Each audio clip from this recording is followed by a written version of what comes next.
contributions of Pat Staneland on the eve of her retirement. I have asked two of her long-standing colleagues to say a few words, so I'm going to hand the floor over to Dr. Mark Greenberg first.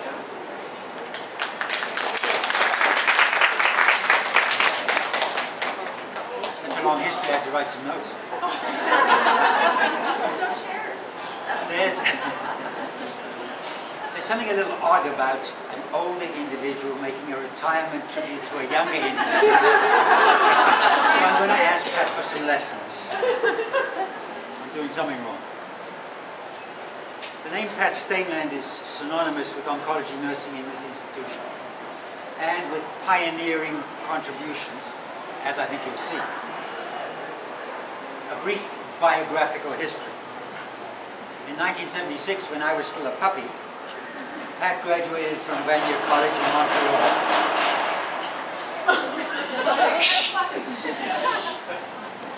And moved to Montreal Children's, where she labored until 1982. At which point she undertook the big trek west to this institution, where she presented herself for employment and shortly thereafter found herself on the infamous 9th floor, where many of us toiled in difficult circumstances for many years. She spent untold hours there and distinguished herself by moving up the ranks to become a team leader, of which more later. She then moved to the oncology clinic here as a primary contact nurse and did that from 86 to 98. She then pioneered the outreach coordinator role from 98 to 2000 and was a spectacularly effective communicator with the burgeoning satellite programs and the external relations. She got bored in 2000, moved to the COG office, and became a CRA, and you will note that her attention level was dropping. In 2003, she moved on from that too, to become the first really official aftercare nurse coordinator and program developer. And I have to tell you that intertwined between all of this, Pat played a fundamental role in the establishment of and the smooth running of the med shed at Uchigeus. She was absolutely the cornerstone of that enterprise, and successive medical directors need to go to Pat and say, what drugs do I need and do I have? But those are the bare bones, the skeleton of a larger-than-life career, a larger-than-life individual who's really been a role model for innumerable young nurses and a beacon for untold numbers of patients and parents. I think that Pat embodies and exemplifies all the very best qualities of nursing. Compassion. I shared many disclosure interviews with Pat, and if you wanted to learn how to be compassionate, that was what to watch.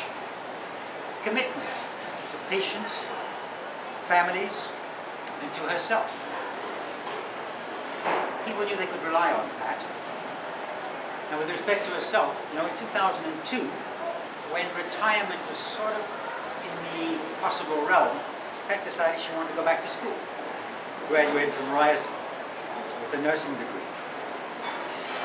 Caring beyond the obvious. I have to tell you a little story about a kid we saw in the long-term survivor clinic the other day who has no money, is actually slightly over age, has, I don't know, 17 siblings, and not enough money to put gas in the car, who ran into a problem. Pat not only tracked the brother down, provided the money to put gas in the car, got the kid here, physically conducted the child to where she needed to go, and then followed up with a phone call. They don't have a cell phone, so it was actually she sent a runner with a cleft stick. But that's Pat's story. Care beyond reason. Curiosity. Pat has done innumerable presentations, posters, papers, articulated innumerable opinions. She has a lot of them, does Pat. She has no hesitation in expressing them. I actually think if the Queen of England were to meet Pat, Pat would tell her a thing or two about the way she's dressed. Pat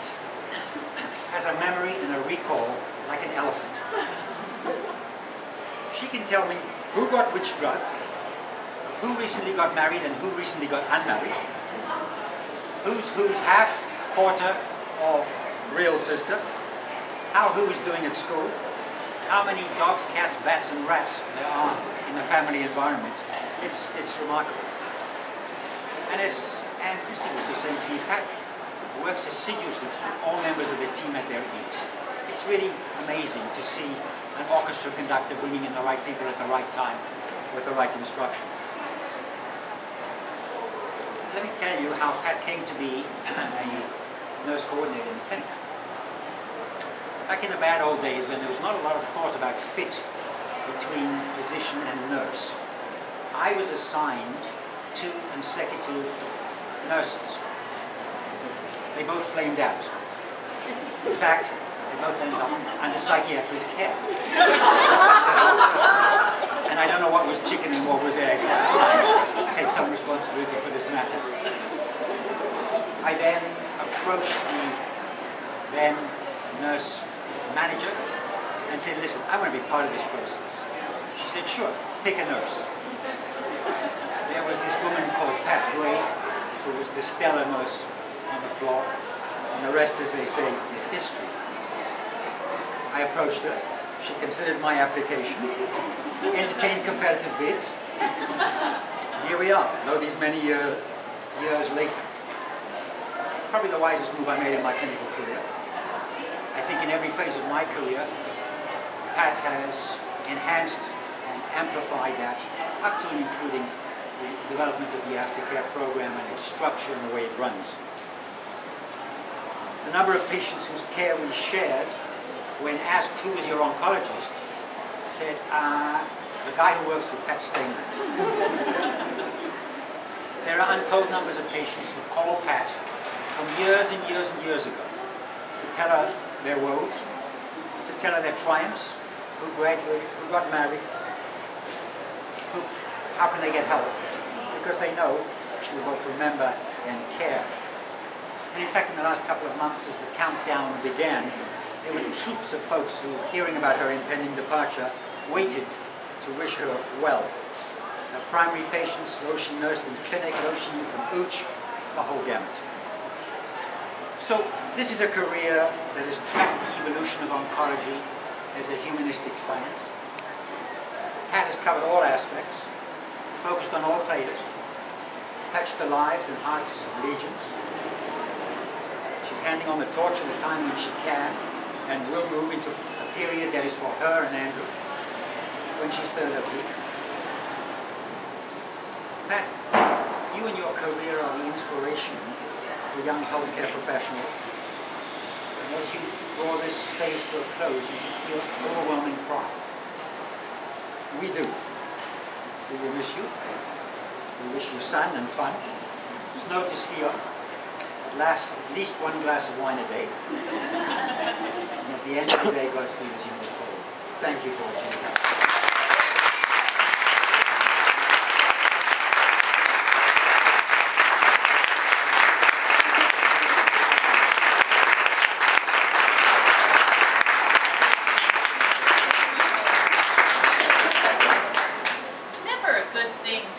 Such a statement like Greenberg, but I think our next speaker is up to the challenge. I'd like to invite long-term friend and colleague Janet Gammon to say a few words.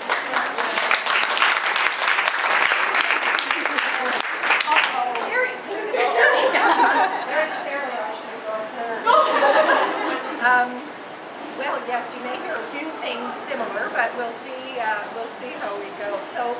Just want to welcome everybody here today, this afternoon. It's so wonderful to see so many of you here to wish Pat well on the eve of her retirement.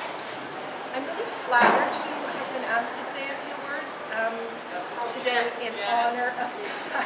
I'm trying. Here, I'll move that.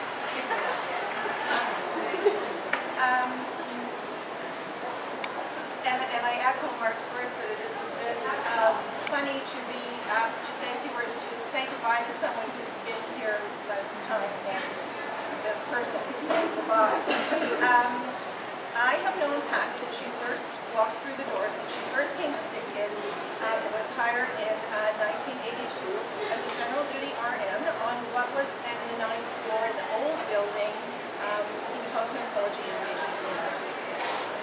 We were thrilled to have her join the team because she came with experience. She was an experienced pediatric oncology nurse, and we knew right away that she was going to be hired after the head nurse at the time did the interview because she got the tour.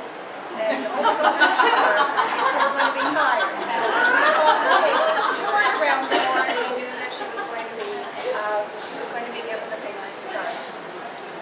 She came with a lot of solid nursing experience under her belt, and it wasn't very long at all before she was seen by everyone on the unit as a really excellent resource on all things related to pediatric oncology. She was very quick to master every skill set that was required in order to give exceptional care to the patients and families that she was caring and looking after. Her knowledge base was really, really broad and very, very solid, coming with experience, and that supported her rapid advancement in our program into what was then known as the team leader role. And I really do recall all the time that she was in charge on evenings and weekends, whenever she was in charge. Never did the head nurse ever have any concerns or worries about what was going to happen on the evenings or the weekends because we all knew that Pat was in charge. Pat is now preparing to venture forth into uncharted territory, the realm of retirement. But venturing into such realms of uncharted territory and unfamiliar areas is not new to her, as you already heard. After she mastered being a team leader on the 9th floor, she moved up to our hematology oncology clinic, where she assumed the role of what was then called primary nurse in the clinic, coordinating the care of, as you heard, a very, very large, complex and diverse pediatric population with very diagnoses. So it wasn't as we experience it today. She looked after leukemics and children with brain tumors and benign hematology and lymphoma and solid tumor, and you had to know all of the protocols that were available for treatment, and it wasn't very long before she too was able to quote any of those protocols. There was never a learning curve that was too steep for Pat to be able to master. She was instantly conversant with all the protocols and was able to answer any of the questions that the patients and families asked of her, and they all loved having her as their primary nurse. The program continued to grow, as you've heard, and so as with any new program, when it continues to grow, there are new nursing opportunities that are available. The establishment of satellite centers in our province began to happen, and there was a need for a nurse to coordinate that activity. And Pat looked at that role and decided that it was something she thought she could take on, and very successfully she was able to do that. The satellites in the province were launched without any problem. She was responsible for helping to coordinate the learning in the centers, and under her guidance and leadership, those satellites have continued to grow and continue to thrive today. Once that satellite program was organized, she was ready for a new challenge and decided for a little bit of time to work in the clinical research area of our program, managing data collection on children that were on cooperative trials. But very, very quickly, she really realized in herself that where she needed to be was back caring for patients and families. So when the opportunity came up for a nurse coordinator position in a long-term follow-up clinic, she was absolutely the logical and most perfect choice for that position, given her experience and what she had done to date. Pat absolutely loved clinic day, as I did too, going